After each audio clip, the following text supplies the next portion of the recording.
Alors Dieu nous fait la grâce, une grâce immense, de recevoir un éminent serviteur de Dieu. Mais avant que Dieu l'appelle à sa suite, il a eu une histoire assez rocambolexe.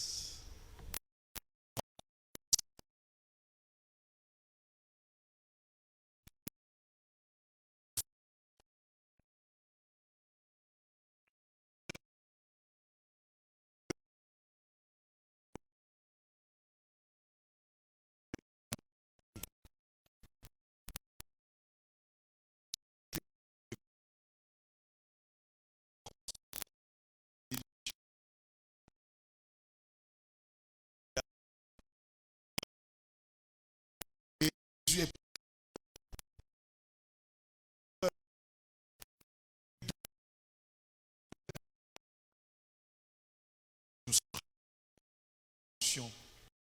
bien. Il est modérateur, et également la communauté de notre Père. L'Esprit de Dieu et nous avons convenu qu'il nous fait du bien. Et pendant ce temps, je veux que tu acclames le Seigneur pour recevoir le serviteur de Dieu, le modérateur Vincent Vedrando.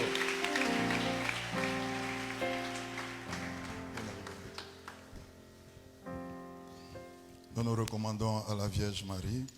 Je vous salue Marie, pleine de grâce, le Seigneur est avec vous. Vous êtes bénie en toutes les femmes. Jésus, le fruit de vos entrailles, est béni.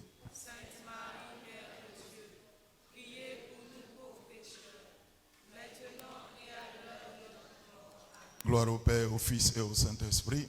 Comme il était au commencement, maintenant et toujours, dans les siècles des siècles. Esprit Saint, Saint Padre Pio, Saint Vincent Ferrier. Amen. Dis à ton voisin, tu as bien fait de venir. Dis-lui, tu es assis à la bonne place. Dis-lui, Dieu a une parole pour toi. Que Dieu te bénisse sous ta présence. Merci aux organisateurs qui me permettent de vous parler ce soir. Un grand merci d'abord à Papy Clément. On va acclamer Jésus pour lui. Voilà. On acclame Jésus pour lui et pour la communauté Mère du Divin Amour. On acclame bien. Voilà.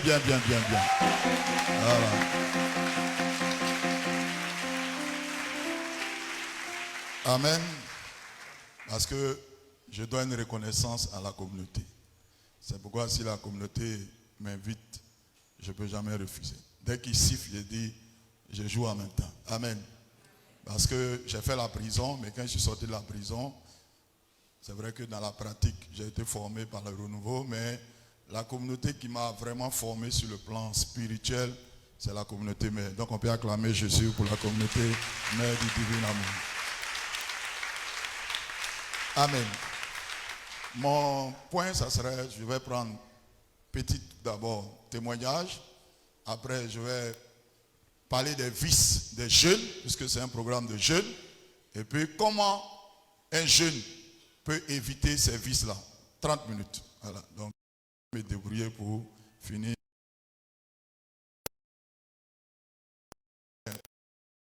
Je vais continuer mon témoignage. Je vais d'abord résumer mon témoignage. Amen. Je dis souvent aux parents, c'est pas parce que c'était une bonne vie que j'ai menée, mais si je rends le témoignage, c'est pour 2 ou 3 raisons. C'est d'abord pour dire à un jeune, si tu es dans les vices, Dieu peut te faire sortir. Voilà. Si aujourd'hui moi je prends le micro, c'est que Dieu est capable de transformer n'importe qui. Amen. C'est pour dire aussi à des parents, si tu as ton enfant qui est esclave d'un vice, si je me tiens aujourd'hui là, c'est que Dieu peut transformer ton enfant. Amen. Dieu est capable de tout faire. Les marabouts ne peuvent pas changer le cœur de l'homme. Les féticheurs, les comiens ne peuvent pas. Mais seul Jésus-Christ peut changer le cœur de l'homme. Et puis tu vas acclamer bien Jésus. Acclame bien Jésus-Christ de Nazareth. Vous savez, quand j'étais en train de méditer à l'adoration, il y avait des textes comme Jean 8, verset 12. Jésus dit, je suis la lumière du monde. Celui qui me suit ne marchera pas dans les ténèbres. Et un autre texte de Matthieu qui dit, vous êtes le sel de la terre et la lumière du monde. Ça veut dire que le monde là, ils sont dans les ténèbres et nous les chrétiens, c'est nous on doit éclairer le monde. Mais qui? Vous êtes jeunes. Et en tant que jeune, dans votre milieu de vie, c'est vous qui devez éclairer les autres. Ce n'est pas les autres qui doivent vous éclairer. Parce qu'eux, ils sont déjà dans le noir et ils vont vous obscurcir. C'est toi qui dois les éclairer. Dis ça à ton voisin, c'est toi qui dois éclairer tes voisins. Il faut dire, c'est toi qui dois éclairer le monde. Puisque le monde est déjà dans les ténèbres. Vous savez, quand je parle aux jeunes de vie, c'est une joie pour moi de parler aux jeunes. Quand je parle aux jeunes de vie, je prends un exemple, surtout de la drogue. Un gaou, c'est qui? C'est quelqu'un, en réalité, quand on dit un gaou, il est quitté au village, il est ignorant. C'est-à-dire que, on dit, il n'est pas hier à jamais, on va dire ça. Hein, il est nyata, on va dire ça. Hein, il est un bréso, on va dire ça. C'est-à-dire qu'il est ignorant, en quelque sorte. Il y a des choses qu'il ne connaît pas. Mais en réalité, celui qui consomme drogue, c'est un gaou. Pourquoi? Parce que celui qui consomme drogue ne connaît pas les dégâts de la drogue. Maintenant, toi, je vous parle à vous les jeunes, c'est ça qui est récurrent aujourd'hui. Toi, c'est toi qui... Il y a lui qui est dans la drogue, lui, il est gaou. Maintenant, lui, il vient te dire, toi, jeune là, faut me suivre. Hein? Faut venir toucher ça là, c'est bon. Quand toi, tu vas suivre quelqu'un qui fume drogue, toi, tu deviens nyata. Parce qu'en réalité, c'est toi qui es yéré. C'est toi qui as la connaissance. Maintenant, tu vas le suivre un gaou. Dis à ton voisin, il ne faut pas suivre un gaou. Il n'a pas entendu, il faut dire, il ne faut pas suivre un gaou. Donc, je suis né d'une famille, dans une famille chrétienne. J'ai été un peu éduqué à la foi chrétienne. Mon papa était beaucoup un fervent chrétien, mais maman n'était pas trop engagé. Et en classe de CM1, je vais commencer à entrer dans les jeux qu'on appelle jeux pour poker. CM2, ainsi de suite. Et puis je vais en 6e, je vais commencer, comme il a dit l'ancien Louba, je vais commencer à faire la musculature. Je vais commencer à consommer la drogue, les comprimés. Commencer à consommer 2 comprimés, 4 comprimés, 8 comprimés. Le minimum que je prenais de comprimés, c'était 40 au minimum. Minimum, je n'ai pas dit maximum. C'est-à-dire quand il prend 40 là, à un moment donné, c'était mon minimum. J'aspirais un certain nombre de liquides inflammables. Vous savez, au départ, quand je rendais mon témoignage, avant de faire sortir mes livres, quand il rend le témoignage, c'est quand les gens crient. Il se dit, est-ce que ce qu'il dit c'est vrai? Est-ce qu'il ne donne pas même ce gars-là? Amen. C'est pourquoi j'ai fait sortir mes livres. Dans le livre, j'ai mis ma photo d'ancien Louba. J'ai mis la photo de mes amis Louba qui ont rendu le témoignage, mes fils qui ont rendu le témoignage, tout ça. Amen. Et puis je dis souvent aux gens, bon, je suis passé quand même dans plusieurs grands endroits, mais je prends seulement la télévision. Là, c'est plusieurs fois, mais je prends simplement ce midi. Ce midi, tout le monde écoute. Ici, là, il peut vous mentir qu'il a fait ça. Qui peut-être quelqu'un qui n'est pas dans mon quartier, là, il peut vous mentir, ou bien. Mais si je suis passé à ce midi que j'ai rendu mon témoignage, ce midi là, tu es païen ou tu es chrétien, tout le monde écoute. Et même quand je suis descendu dans mon quartier, un vieux père dit, mais tu n'as pas tout dit, il fallait nous appeler, on avait dit le reste. Comme pour dire que, étant là-bas, là, je ne peux pas mentir. Parce que si je mens comme moi, je vais marcher au quartier. Amen. Mais je dis ça, c'est pour dire quoi? Dieu est puissant. Donc j'aspirais un certain nombre de liquides inflammables. Je buvais un certain nombre de liquides inflammables. Je ne vais pas dire les noms. Voilà. Je buvais un certain nombre de liquides. Liquides qu'on prend, boire d'aller, on met pouf là. Je prends et puis je bois. Il faut acclamer Jésus, sinon il était mort. De Jésus. Normalement, mon estomac devait être perforé. Et je vais mélanger toute forme de drogue, cigarette, toute forme de boisson. Il faisait chaud de toute forme de boisson. Et j'ai commencé à m'entraîner. J'ai commencé à prendre les fétiches. Hein, les fétiches, je prenais une bouteille comme ça. Je casse bouteille sur ma tête. Les murs, je prenais un coup de tête au mur, ça ne me faisait rien. Un coup de poing au mur, ça ne me faisait rien. Quand je prenais, j'ai imité des vieux pères de choses, de Djadjamé, Krendiabo. Mais la plupart sont morts. Hein. Même dans mon livre, j'ai 2 amis Louba qui sont morts. Plein d'amis Louba sont morts. Plein de fistons sont morts. Plein de catégories sont morts. C'est une manière de dire, si tu rentres dans ces choses-là, tu meurs. Tu ne fais pas attention, tu meurs. Il y a la mort dedans. J'aime dire aux jeunes, moi je suis un rescapé. J'ai échappé pour toi t'informer, pour t'avertir. Si tu es dedans, quitte dans ça. Si tu n'es pas dedans, n'entre pas dedans. Parce qu'il y a des gens qui n'ont pas fait le tiers de ce que j'ai fait, ils sont morts. Au fait, ils sont morts. Mais Dieu m'a fait échapper grâce à la prière de mes parents. C'est pourquoi on va clamer la Vierge Marie, cette femme-là. Un jour, le Seigneur me disait, il dit, tu vois, c'est le chapelet. Par exemple, mon papa, il est mort à plus de 100 ans. Et puis il est mort le 15 août avec le chapelet en main. Il faisait plein de mille lavés, rosaires, fatigué même. Et la Vierge me dit, c'est le chapelet de ton papa que j'ai utilisé pour prier pour que Dieu te protège et qu'il te transforme. Il faut acclamer cette femme-là. Et donc, les vies vont continuer. Quand il prend la route de Bracody, tout le monde quitte. Tu viens sur ma route et te frappe. Je rentre dans un kiosque, je m'assois, je ne paye pas. Tu parles, je te frappe. Je rentre dans un maquis ici, Yves, je ne paye pas. Tu parles, je te frappe. Amen. Et ça va continuer comme ça. En regardant les autres, tu vas faire comme eux. Prends exemple sur ceux qui font le bien, non sur ceux qui font le mal. C'est ce que la Bible dit. J'ai pris exemple sur les mauvais gars, les faux gars. Eux, ils sont morts. Moi, j'ai échappé. Si j'avais continué, j'allais mourir aussi. Si j'avais continué, j'allais mourir aussi. La preuve, les comprimés que je prenais là, j'ai arrêté les comprimés pendant 15 ans. Pour dire aux jeunes qui prennent Kadhafi les comprimés. J'ai arrêté les comprimés pendant 15 ans. C'est-à-dire 15 ans d'arrêt. Je suis allé faire examen, il y avait taux de comprimés dans mon foie. C'est-à-dire j'avais arrêté pendant 15 ans. Ça veut dire que si elle n'avait pas arrêté, j'allais avoir cirrhose de foie, qui est une maladie incurable.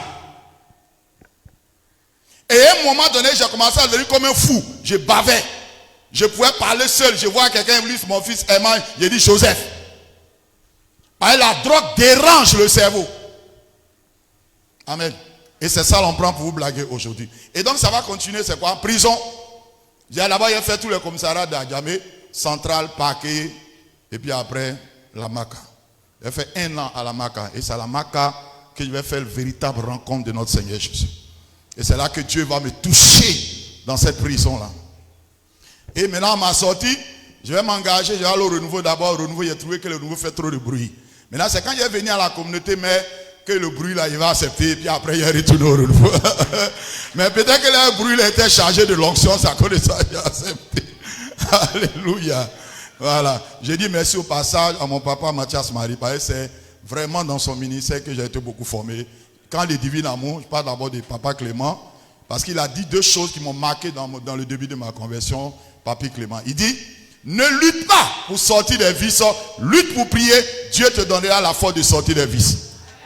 Et c'est ce que j'ai gardé jusqu'à aujourd'hui. Par la vie de prière, j'ai arrivé, ça fait plus de 23 ans que je n'ai plus touché un vice, à une drogue.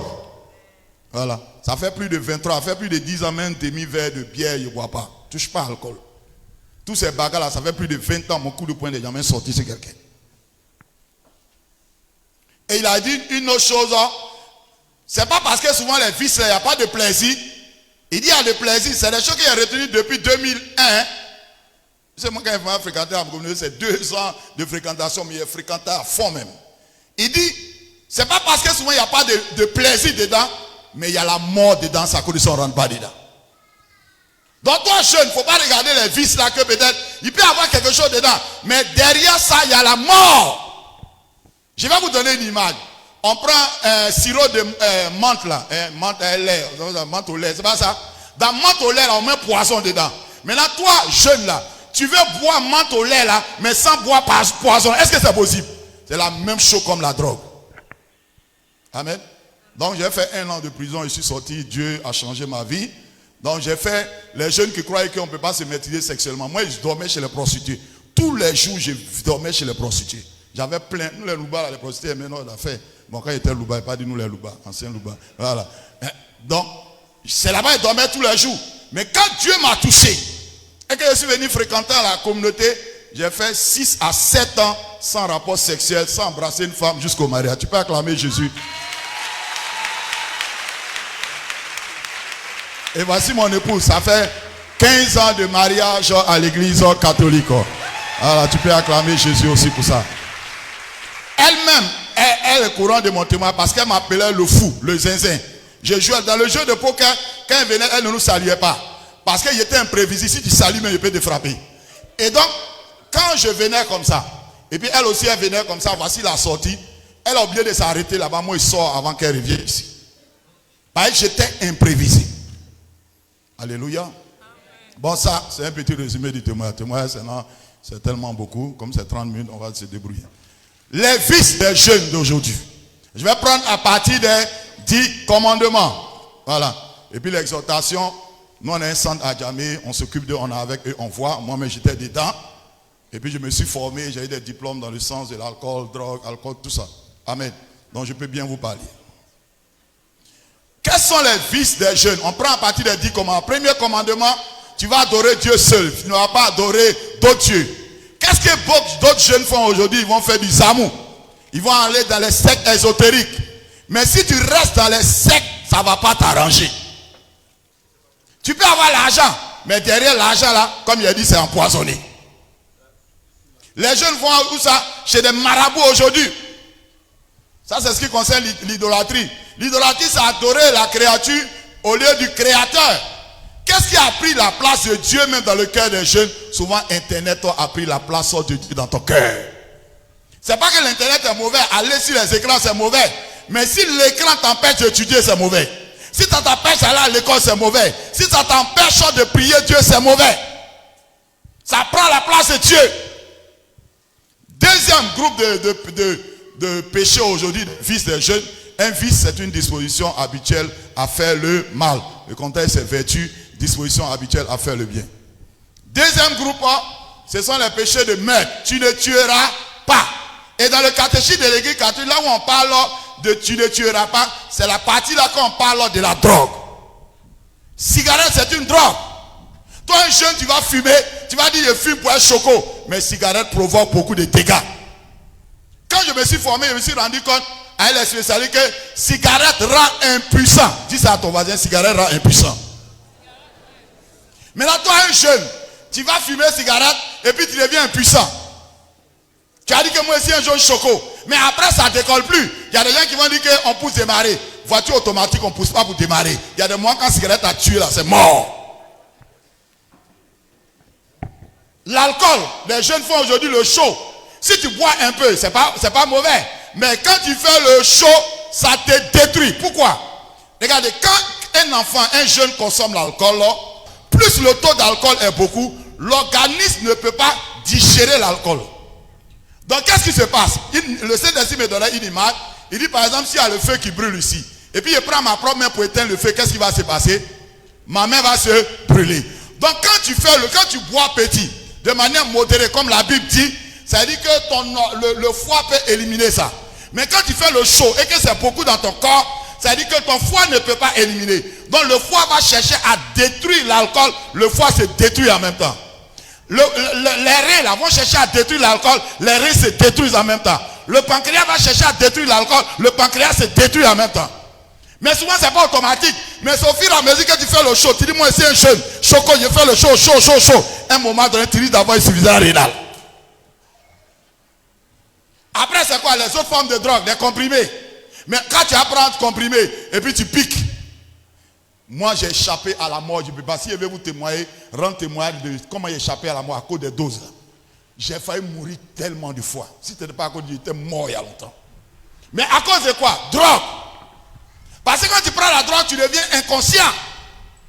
Même les comprimés qu'on dit là, on peut te donner un enseignement si à faire des dégâts même de Kadhafi là. Quand tu prends, tu deviens inconscient. Or, quelqu'un qui est inconscient, il peut faire des choses, après il va regretter, ça devient tard. Même dans l'ivraie, tu peux prendre une voiture, aller cogner quelque chose là-bas, tomber dans caniveau. Amen. Amen. Donc même si on te dit que la drogue va t'arranger quelque part, mais ça te dérange. Ça va te déranger. Donc tout ça, ça tue. On va demander, mais quel verset biblique qui condamne l'alcool, la drogue? 1 Corinthiens 3, verset 7. La Bible dit notre corps est le temple du Saint-Esprit. Celui qui détruit le temple de Dieu, Dieu le détruira. Donc quand tu fais le chaud, tu bois beaucoup là. Tu détruis ton corps qui est le temple de Dieu. Dieu va te demander des comptes. Amen. Cigarette. Tout ce qui détruit le corps. Si tu utilises quelque chose qui détruit ton corps, ça devient dangereux pour toi. Ça c'est deuxième. Troisième, le sexe. Les jeunes s'adonnent aujourd'hui au sexe. Parce que tout ce que je prends là, toutes ces formes de drogue, j'ai consommé, je prends les péchés sexuels. Les jeunes sont à quoi? Fornication, j'étais dedans. Ils sont à débauche, avoir plusieurs copines, j'étais dedans. Ils sont à quoi? Prostitution, j'étais dedans. Ils sont à quoi? Masturbation. le catéchisme de l'église dit, les péchés graves contraires à la chasteté, il y a masturbation dedans, il y a fornication dedans. Si c'est là dans ces péchés-là, tu vas avoir enfant, le gars va damer sur toi. Amen. Amen. Donc tout ce qui est péché sexuel, aujourd'hui homosexualité, ça même il va rentrer dedans. Dieu même, il cherchait s'il y a un boss qui veut là, il y a le tacler, puis là, il allait faire. Amen. Mais là, au moins ça, là, il a échappé. Amen. Mais tout le reste des péchés sexuels est ici rentré dedans. Mais il y a la mort derrière ça. Il y a des maladies sexuellement transmissibles. Après ces péchés sexuels, il y a les péchés de vol. Pour les jeunes à l'école, ils vont faire quoi? Tricherie. Ceux qui travaillent, ils vont faire quoi? Corruption. Ceux qui ne travaillent pas, ils vont faire quoi? Zamou. Tu vas brouter. Toi, tu es un mouton bien quoi, et puis tu veux brouter. Il y a la malédiction derrière l'argent de broutage. Il y a un brouteur qui broutait plus de 100 et quelques millions. C'est-à-dire que quand il broute là, ce n'est pas à 50 millions. 100 et quelques millions. Je l'ai trouvé un jour à un ministère. Et puis il portait tapette de 250, 500. Il payait billets d'avion pour ses copines pour aller dans des pays. Il dormait dans des suites. Mais il est devenu galère jusqu'à c'est sa copine qui était à Bobo qui le nourrissait avec l'argent de Koutoukou. Quelqu'un qui broute 100 millions, 200 millions, 300 millions. Il y a malédiction derrière. Amen. Donc arrête de voler. Arrête de tricher. Si tu étudies, comment tu as fait pour tricher? Tu n'as pas triché. C'est pas que tu n'étudies pas que tu triches. Et si tu passes ton temps à tricher, ça peut te rattraper quand tu vas vouloir travailler. Ça peut te rattraper quand tu vas arriver à un moment où il y a examen, où là-bas, là, tu ne peux pas tricher là. Ça va te rattraper. Mais commence à prendre l'habitude d'étudier. Ça, c'est les vices que les vices des jeunes aujourd'hui. Après ça, comment sortir? Ou bien comment éviter ces vices? Comment on peut sortir ou éviter ces différents vices? Il y a beaucoup d'autres vices. Il y a 3 grands points que j'utilise. Volonté, prudence, prière. Premier point, c'est la volonté. Toi, jeune, tu ne veux pas entrer dans ces vices. Toi, jeune, tu veux sortir parce que tu as déjà touché, tu ne savais pas. Vous savez pourquoi jeune, je vous dis de ne pas toucher la cigarette, ou bien l'alcool, ou bien la drogue. Pourquoi il vous dit ça? Il ne faut pas chercher à toucher une première fois même. Il ne faut pas dire qu'il y a un goûter pour voir.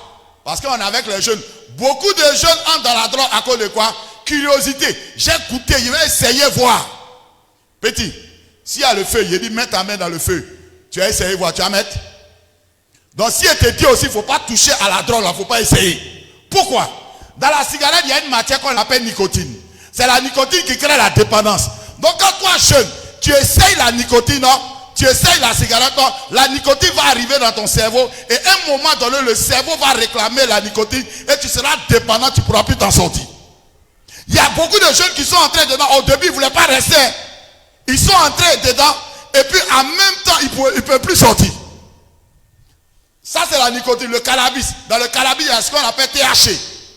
Quand tu consommes le cannabis, le THC, là, à un moment donné, tu seras c'est ce qui crée la dépendance. Donc, à un moment donné, tu vas vouloir arrêter. Ça te détruit, mais tu ne peux plus arrêter à cause du THC qui est dedans. Par exemple, l'héroïne, c'est la drogue la plus addictive dans le monde. Quand tu consommes l'héroïne, que les jeunes vont dire pao, yor, et crack, c'est le produit même qui crée l'addiction. C'est à cause de ça, quand tu rentres dans ça, là, pour t'en sortir, c'est batch. Je vous dis ça, n'entrez pas dedans. Parce qu'il y a beaucoup qui sont entrés dedans là. Pour sortir, c'est trop compliqué. Ils deviennent en même temps vilains, bizarres, maigres. Amen. Faut pas essayer. Ne touche pas. Si tu as commencé à toucher, faut sortir vite. Sors vite. Sors vite. Je vous ai dit tellement de fistons que je connais qui sont morts dedans. Ceux qui ne sont pas qui étaient dedans, qui ne sont pas morts là, ils sont devenus bizarres. D'autres, beaucoup sont en prison. Donc, premier point, c'est la volonté. Comment avoir cette volonté-là? C'est de regarder, par exemple, dans votre quartier, sur le net, tout ça. Vous avez vu qui restait dans ces vices-là? Vices de péché sexuel, vices de drogue. Et vous avez vu la réussite dedans. Vous connaissez qui est dedans puis il a bon, je vous donne, si il dit 5 ans, vous allez dire il connaît un. Si il dit 10 ans, vous allez dire il connaît un. Qui peut lever sa main pour me dire il y a quelqu'un qui est dans la drogue, ça fait 50 ans puis il a réussi. Tous vos rappeurs que vous regardez, vos DJ que vous regardez là, qui veut me dire parmi eux là, il y a quelqu'un, ça fait 50 ans il est dedans puis il a réussi. Parce que les dégâts de quelque chose là, il y a court terme, il y a moyen et puis il y a long terme. Faut pas regarder quelqu'un qui consomme tout de suite, tu ne vois pas les dégâts. Hein. C'est dans le temps qu'on voit les dégâts. Or, le moment où tu vas vouloir voir les dégâts, souvent ça devient tard. Hein. J'ai une connaissance qui avait son patron qui fumait une cigarette. Il a eu cancer. Il y avait un collègue qui fumait une cigarette. Elle a dit à son patron, arrête, il ne voulait pas arrêter. Il y a un collègue qui est mort. Le patron a vu ça, il a dit, hey, je vais arrêter. Le moment où il voulait arrêter, c'était tard, lui aussi il est mort. Il est mort. Deuxième. Dans le premier là, il faut regarder tous ceux qui t'entourent là. Est-ce qu'ils réussissent dedans? Deuxième, il faut demander la volonté. La Bible dit en Philippiens 2 verset 13, Dieu nous rend capable de vouloir et d'accomplir ce qui est conforme à son propre plan. Donc toi qui es jeune chrétien, tu dois être la lumière des autres. Dis au Seigneur, aide-moi à être la lumière. Aide-moi à ne pas entrer dans les vices. Si je suis entré dans la vie, aide-moi à sortir. Ça c'est le deuxième. Troisième point, pour avoir la volonté ou même le désir de sortir, fixe-toi des objectifs. Je vais prendre deux jeunes. Deux personnes. Tu veux devenir quoi dans la vie? Comptable. Comptable. Toi, tu veux devenir quoi? Électrotechnicien. Technicien. Avocate. Voilà. Quand tu t'es fixé un objectif, comptable, avocate, pose-toi la question. Si tu es dans la cigarette, si tu es dans la drogue, si tu es dans l'alcool à outrance, tu peux devenir comptable? Tu peux? Tu peux devenir? Tu es joli comme ça, mais si tu rentres dans la drogue, tu deviens vilain. C'est pas toi, tu ne vas jamais rentrer dans la drogue. Amen. J'ai vu une fille à la rivière, j'ai failli pleurer. Parce qu'elle a commencé à faire des problèmes, mais ça pas la détruire. Tu sais que c'est une belle fille même. Mais la drogue a commencé à la détruire. Donc je disais quoi? Fixe-toi des objectifs. À partir du fait que tu veux devenir grand, pose-toi la question. Si je suis dans les shows toujours, est-ce que je peux devenir ce grand? Non. Donc n'entre pas dedans, ou bien si tu es dedans, cherche à sortir. Dans la volonté, il y a quoi encore? On va prendre un peu les avantages. Je ne parle même pas d'avantages. Et ce qu'on gagne et ce qu'on perd. La drogue là, ça ne règle aucun problème. Regardez. Je prends souvent. Ici là, l'embon là est sale. Et puis ça là, c'est très sale. J'ai pris ça dans poto-poto. Ou bien dans l'eau sale. Voilà. Vous êtes des grands, vous ne comprenez pas français de choses. J'ai pris ça dans la saleté. Et puis il veut venir suer. La table même est sale. Hein? Et puis il veut suer. Chiffon les sales. Qu'est-ce qu'il a fait? Je vais salir ça davantage. La drogue ne règle pas de problème. Si tes parents ça ne va pas, tes parents il y a un problème, quelque part il y a un problème, voici des accompagnateurs de la communauté, il faut les voir, ils vont t'encadrer, ils vont t'aider. Il ne faut pas dire non, ton ami va venir, il faut prendre et puis tu as oublié tes problèmes. En réalité là, quand on prend drogue ou bien les parents qui boivent beaucoup, on n'oublie pas le problème. Hein. C'est parce que tu deviens inconscient, c'est tout. Quand tu vas sortir de la dose là, le problème est là. Tu deviens inconscient. Quand on dit non, si tu prends drogue, ça tu vas oublier. C'est pas que tu oublies tes problèmes. Tu deviens inconscient. Comme moi, il devenait inconscient. Amen. Amen. Dis à ton voisin, n'entre pas dedans si tu n'es pas encore entré. N'entre pas dans ces vices-là. Donc, on prend les avantages, ce qu'on gagne et ce qu'on perd. Il y a tellement de pertes. Comme le temps n'est pas long, il y a des dégâts, par exemple, sur le plan sentimental, quelqu'un qui boit beaucoup, qui fait le show, qui aime chercher femme. Sur le plan sentimental, tu ne peux pas avoir une bonne femme. D'autres vont dire non, ils arrivent à se dire, c'est pas bonne femme. Hein. En réalité, quand tu se dis une femme, c'est parce qu'elle n'a pas encore, la drogue n'a pas encore commencé à te gâter. Parce que d'autres disent non, dans mon école là, peut-être que ceux qui consomment là, peut-être ça cause ça. Non! Quand ça va commencer à le détruire, tu vas voir si femme sera derrière lui. Et tu ne peux pas avoir une bonne femme. Si tu consommes la drogue, tu ne peux pas réussir à l'école. Parce que les cigarettes, alcool, drogue, ça agit sur la mémoire. Ce qu'on appelle perte de mémoire, trouble de mémoire. Ça agit même sur le cerveau. Donc ça agit sur ton intelligence. Donc tu ne peux pas consommer et puis tu vas réussir. C'est pas possible. Tu le prends professionnel. Tu travailles, tu vas perdre ton travail. Moi j'ai perdu plein de travail, de boulot à cause d'alcool et puis choses. Je bois, je me saoule, on me renvoie. Tu ne peux pas réussir dans un travail. Et dans les business aussi, tu ne peux pas réussir. Parce que tu vas prendre l'argent de drogue là pour aller l'argent de drogue pour aller fumer. Donc, l'argent de business, là, tu ne peux pas réussir dans les affaires. Même si ton papa te donne 50 millions d'héritage, tout ça là, tu vas tuer ça. Il y avait un jeune qui était chez nous au centre. Il avait 5 millions dans son compte. Sa femme l'a abandonné. Ses enfants l'ont abandonné. Tous les 5 millions, il a mis feu dedans. Comme on dit là, c'est mort. Il a tout perdu. Il s'est retrouvé au centre. Alléluia. Bon, je prends un autre exemple pour vous choquer. Je vais vous choquer. Fiston, si ton ami prend 1 million, il met dans le trou, et dans VCP, tu as dit quoi? Et c'est du gâchis. Ton ami là, il prend 1 million, il prend le feu, il met fou, il brûle. Tu as dit quoi? Il a gaspillé l'argent. Il a gaspillé là, mais tu as dit quoi? Dis le mot là, tu as dit quoi? C'est un fou. Vous avez dit quoi?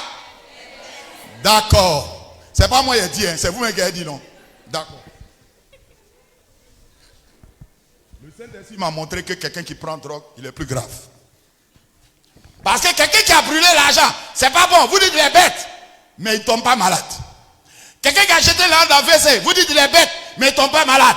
Mais quelqu'un qui va fumer cigarette, qui va fumer drogue, qui va fumer temps, non seulement l'argent là il perd, mais il provoque, il va payer la maladie. C'est comme quand tu vas à la boutique pour aller payer une cigarette, tu vas dire au dialogue, donne-moi cancer de langue, cancer de gorge, cancer de poumon.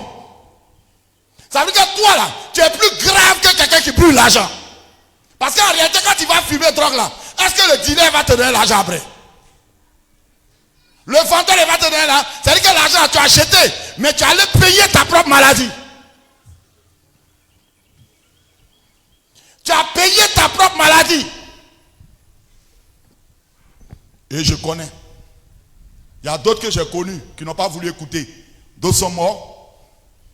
Ils ont fait overdose. D'autres sont fous aujourd'hui. Il ne faut pas vous blaguer. Hein.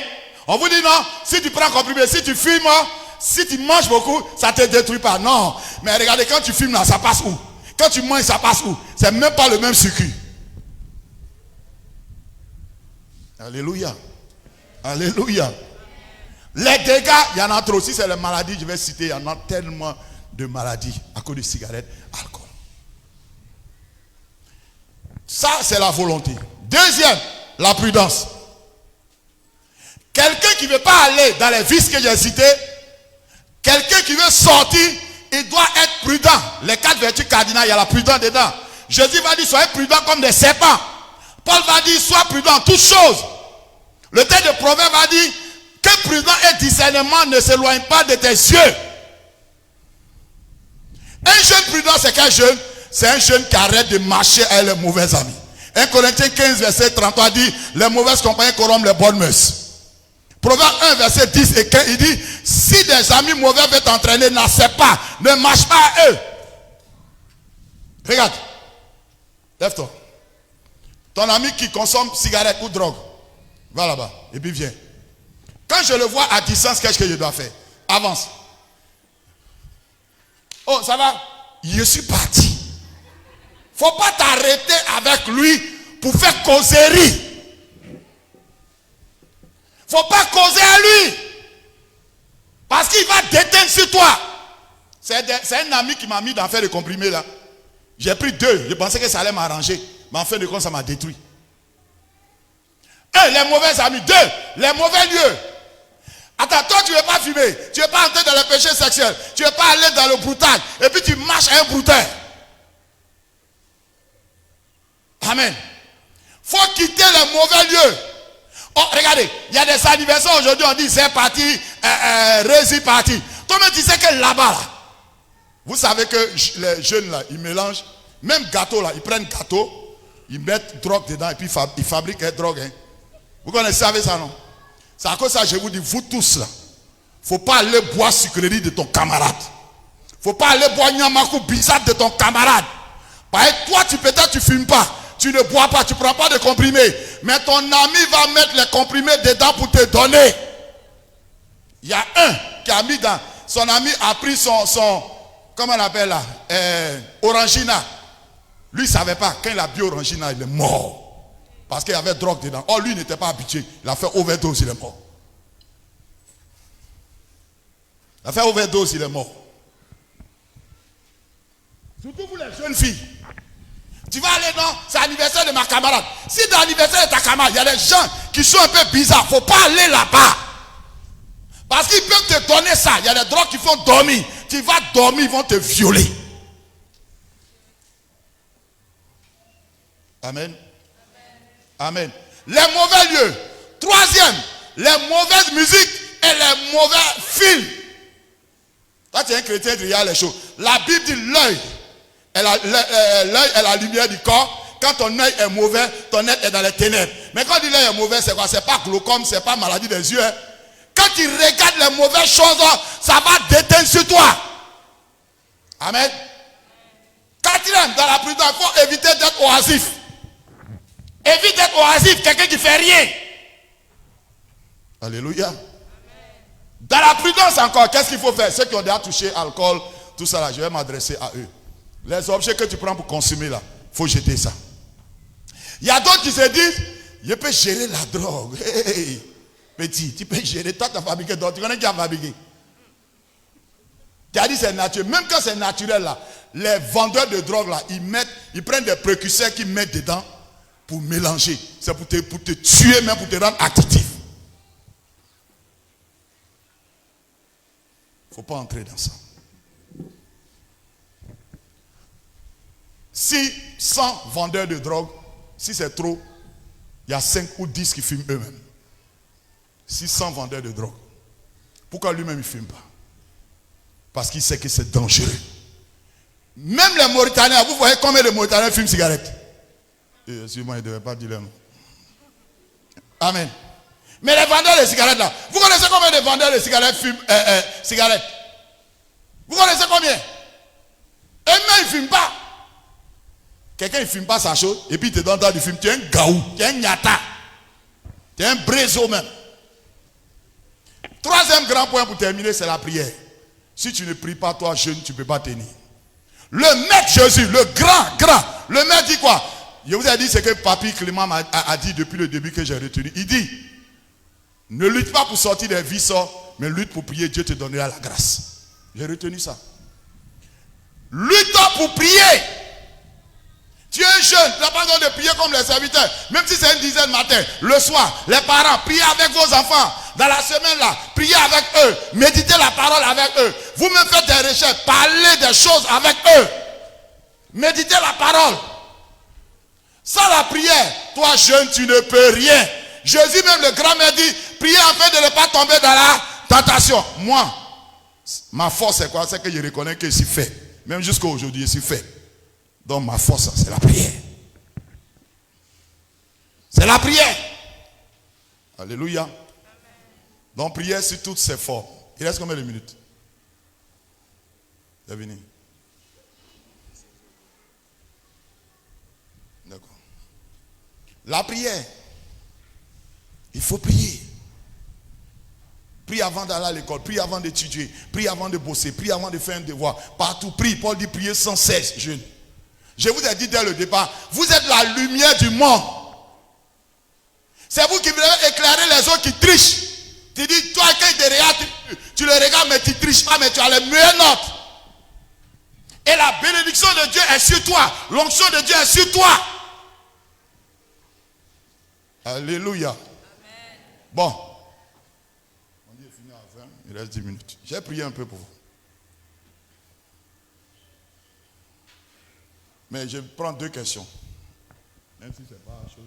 Mais quand vous êtes des choses, s'il y a 2 questions, je prends. Il y a beaucoup de choses à dire, mais on va se limiter à là. On va prendre 10 minutes de prière. 2 questions aussi, non?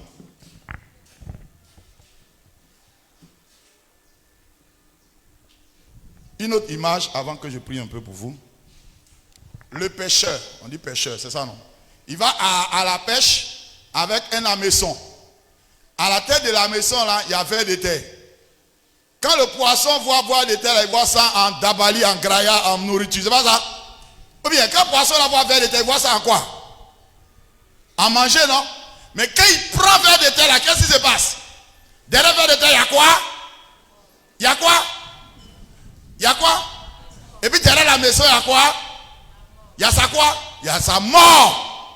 C'est la même chose. Derrière l'alcool, la cigarette, tous ces comprimés, tous ces vices-là. Tu regardes ça comme on te blague, on te fait miroiter ça comme quelque chose qui va t'arranger. Mais derrière ça, il y a la maladie, il y a la mort. Et puis l'Esprit Saint ne peut pas utiliser quelqu'un. On dit, Ephésiens 5, verset 17 a dit, ne vous enivrez pas de vin. Le vin mène à la débauche. Mais soyez au contraire remplis de l'Esprit Saint.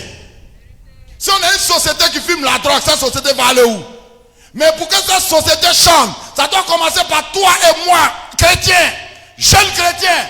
Tu sors dans ça, ou bien tu ne rentres pas dedans. Et tu es capable de dire à ton ami, ne rentre pas dedans. Et il va voir que toi tu vas réussir pour le laisser. Lui qui t'appelle Gaou là, il ne faut pas écouter. C'est lui-même qui est Gaou. Parce qu'en fin de compte, lui ne va pas travailler, toi tu travailles. Je vous dis, il y a beaucoup de jeunes aujourd'hui qui ont su, ils regrettent. Ils regrettent. Mais ça devient difficile pour arrêter.